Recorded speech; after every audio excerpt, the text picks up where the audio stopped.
రోజులు యుద్ధం భీకరంగా జరిగింది.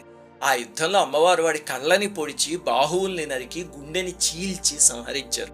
దుర్గముణ్ణి సంహరించిన రూపమే దుర్గాదేవి. మన జీవితాల్లో దుర్గమమైన కష్టాల నుంచి కాపాడే తల్లి. లలితా సహస్రనామంలో దుర్లభ దుర్గమా దుర్గా దుఃఖహంత్రి సుఖప్రద అంటారు ఈ తల్లి గురించే.